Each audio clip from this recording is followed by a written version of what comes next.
28 जनवरी 1933 Cambridge university के छात्र रहमत अली ने एक मसौदा तैयार किया। इसमें लिखा था कि अगर मुसलमान को अपना अस्तित्व बचा कर रखना है तो अपना देश हिंदुओं से अलग करना होगा। पाकिस्तान बनाने का कॉन्सेप्ट यहीं से आया। रहमत अली की मुलाकात मुस्लिम लीग के मोहम्मद अली जिन्ना से हुई तो उन्होंने अपना फैसला बताया और यह पाकिस्तान बनाने का कॉन्सेप्ट धीरे धीरे वायरल होने लग गया। 1940 में मुस्लिम लीग ने अपना अलग मुल्क बनाने की बात रखी।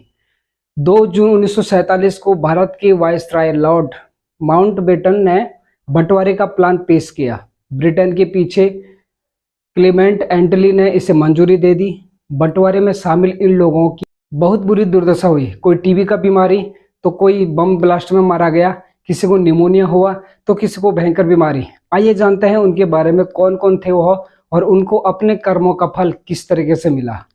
बंटवारा करने वाले जिन्ना, माउंटबेटन, रहमत अली, रेड क्लिफ जैसे शख्सियतों ने किया। 1934 में रहमत अली ने जिन्ना को अपना प्रपोज सुनाया।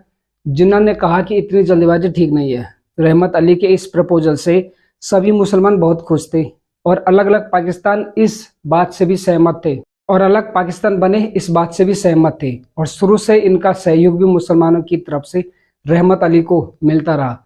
मुस्लिम अगेंस्ट द मुस्लिम लीग की किताब के अनुसार जिन्ना के पाकिस्तान से चौधरी रहमत अली खुश नहीं थे, क्योंकि जिन्ना ने जिस पाकिस्तान का नक्शा तैयार किया था वह मौजूदा पाकिस्तान से बहुत छोटा था।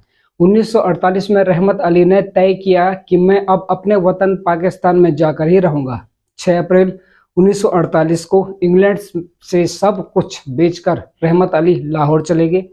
पाक आने पर वह जिन्ना को अनाप शनाप बकते लगे, क्योंकि जिन्ना ने एक छोटा सा पाकिस्तान का नक्शा तैयार किया था। उससे कोई भी खुश नहीं था। जैसे कि मैं आपको बताया कि रहमत अली इस तरह का पाकिस्तान चाहते थे और जिन्ना इस तरह का। इसी बात को लेकर रहमत अली ने जिन्ना को गद्दार और देशद्रोही कह दिया। तो इसी बात पर जिन्ना ने रहमत अली पर इल्जाम लगाकर देश से बाहर निकाल दिया और रहमत अली अपने बुरी बिस्तरा बांधकर इंग्लैंड चले गए। वह इंग्लैंड में जाकर एक गरीबी की जिंदगी जीने लगा और वहां भूख प्यास के कारण उसका शरीर भी बहुत कमजोर होने लग गया था और 3 फरवरी को उनकी मौत हो गई। तो भाई, जिसने पाकिस्तान बनाने का कॉन्सेप्ट लिखा था वह अब नहीं रहा था। उसको दफनाने के लिए भी कोई नहीं मिला। जिन्ना को इस बात का लालच नहीं था कि पाकिस्तान कितना बड़ा बने। उसने सिर्फ यह कहा था कि एक माचिस के डिबिया के बराबर भी अगर तुम मुझे पाकिस्तान दे दोगे तो मैं उसी से खुश हो जाऊंगा।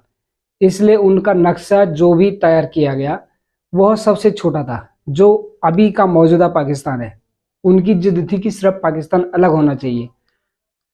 1930 में अलग पाकिस्तान बनाने की मांग तेज हो गई।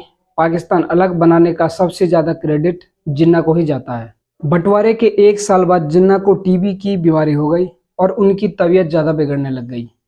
उनकी सांस फूलने लग गई। डॉक्टर ने उनको उनके हालत पर छोड़ दिया और कहा कि यह कुछ दिनों के मेहमान बचे हैं। जब फातिमा ने यह बात जिन्ना को बताया तो जिन्ना ने कहा कि मुझे अपना जन्म स्थान कराची में ले जाओ, क्योंकि मुझे वहीं दफन करना है और मैं वहीं दफन होना चाहता हूँ। गवर्नर जनरल को फौरन विमान का आदेश मिला। विमान के रास्ते में पूरे 2 घंटे लगाकर जिन्ना कराची पहुंचते हैं। फातिमा कहती है कि जब वह एयरपोर्ट पर उतरे तो उनको सलामी देने के लिए कोई भी नहीं आया। जिन्होंने पाकिस्तान को बनाया उसको सलामी देने के लिए कोई भी नहीं आया। एयरपोर्ट एकदम सुनसान पड़ा था। उसके बाद उनको एम्बुलेंस में बैठाया गया। एम्बुलेंस बहुत धीरे धीरे चल रहा था। एम्बुलेंस में केवल डॉक्टर इलाही बख्श थी और सैन्य सचिव गवर्नर गाड़ी के पीछे पीछे चल रही थी। मुश्किल से 4 किलोमीटर गई एम्बुलेंस और उसके बाद गाड़ी का पेट्रोल खत्म हो गया। एम्बुलेंस रुक गई। जिन्होंने फातिमा को कहा कि गाड़ी क्यों रुकी। फातिमा ने उनके कान में कहा कि पेट्रोल खत्म हो गया। जिन्ना के ऊपर मक्खियां भी बनकने लग गई थी। दूसरी गाड़ियां इतनी बड़ी नहीं थी कि उसमें जिन्ना का स्ट्रक्चर आ सके, क्योंकि जिन्ना लंबे चौड़े ज्यादा थे और इसलिए वह दूसरी गाड़ी का इंतजार करने लगे। जिन्ना की तबीयत ज्यादा खराब होने लगी। जिस जंगल के रास्ते जिन्ना का एम्बुलेंस खड़ी थी उसके पास रिफ्यूजियों की झोपड़ियां थी। उनको खबर भी नहीं थी कि जिस इंसान ने हमको भारत से यहाँ आकर बसाया है वह इस एम्बुलेंस में है। लगभग घंटे बाद जो है कि दूसरी एम्बुलेंस आई और एम्बुलेंस को गवर्नर जनरल हाउस की तरफ ले गई। जिन्ना ने थोड़ी देर आराम किया और फातिमा को इशारे में अपने पास बुलाया और फातिमा के कान में धीरे से कहा, फाती खुदा हाफिज। और इस तरह पाकिस्तान का गवर्नर जनरल जिन्ना की भी मौत हो गई। अब बात करते हैं लॉर्ड माउंटबेटन। राज परिवार से ताल्लुक रखते थे। इन्होंने घोषणा की थी कि हालत काबू में नहीं हो पा रही। इन्होंने भारत की घोषणा तो कर ली थी लेकिन हालत को काबू में नहीं रख पा रहे थे। एट मिडनाइट में लिखते हैं कि माउंटबेटन भारत के अंतिम वायसराय बने। 1947 में लॉर्ड माउंटबेटन भारत पहुंचे। तब वह भारत पहुंचे तो उसने सबसे पहले भारत के वायसराय लॉर्ड विवल खड़े थे। उन्होंने एक फाइल सौंपी जिस पर भारत बंटवारे की कई फार्मूले इसी फाइल में लिखे हुए थे। माउंटबेटन ने फाइल पढ़ने शुरू की और भारत पाकिस्तान बंटवारे का एक प्लान तैयार किया। 15 जून 1947 को इसकी स्वीकृति मिल गई और इस तरह भारत के दो टुकड़े हो गए। यानी कि भारत के टुकड़े करने वाले माउंटबेटन का बहुत बड़ा हाथ था। अब बात करते हैं उनके कर्मों का फल इसको किस तरह मिला। सोमवार 27 अगस्त 1979 कई दिनों की बारिश के बाद माउंटबेटन अपने परिवार के साथ आयरलैंड में छुट्टियां मनाने गए थे। उसके साथ उनकी बेटी पेट्रिसिया, उनके फिल्म निर्माता पति जॉन की मां डोरेन, 14 वर्षीय जुड़वा बच्चे सहित 15 वर्षीय नौकर और 2 जासूस गार्ड परिवार की निगरानी कर रहे थे। बोट को 15 मिनट ही आगे बढ़े हुए थे कि अचानक बम ब्लास्ट हो गया। यह बम आयरिश रिपब्लिकन आर्मी के 2 विद्रोहियों ने लगाया था। इस बम ब्लास्ट में माउंटबेटन सहित पूरे परिवार की मौत हो गई और इस तरह भारत के टुकड़े करने वाले के भी टुकड़े टुकड़े हो गए थे। अब बात करते हैं लियाकत अली की। पाकिस्तान का पहला प्रधानमंत्री लियाकत अली ही था। उनकी मौत का रहस्य अभी तक नहीं सुलझ पाया। पाकिस्तान अलग होते ही कट्टरपंथी ताकतों ने अपने पैर जमाने शुरू कर दिए।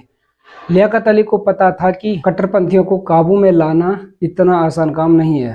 उन्होंने संविधान सभा में एक प्रस्ताव पेश किया जिसके अनुसार धार्मिक दलों पर कई पाबंदियां लगने वाली थी। इसी बात को लेकर कट्टरपंथी अपने पीएम से बहुत नाराज थे। लियाकत अली 16 अक्टूबर 1951 को रावलपिंडी के ईस्ट इंडिया कंपनी गार्डन में मुस्लिम सिटी लीग की सार्वजनिक बैठक में हिस्सा ले रहे थे। उन्होंने जैसे ही बोलना शुरू किया और पहला शब्द बिरादरान ए इस्लाम जैसे उन्होंने बोला, पास बैठा एक युवक उनके पास खड़ा हुआ और उसने पठानी सूट और पगड़ी बंधी हुई थी। उसने अपनी .38 रिवॉल्वर निकाली और गोलियां बरसानी शुरू कर दी। 2 गोली पीएम लियाकत अली के सीने में धंस गई और तीसरी गोली सीना चीरते हुए बाहर निकल गई। पीएम वहीं पर गिर गई और उनकी मौत हो गई। पास खड़े सुरक्षा कर्मियों ने हमलावर को तुरंत वहीं पर मार डाला। उसकी पहचान शहीद अकबर के नाम से हुई। वह एक अफगान नागरिक था।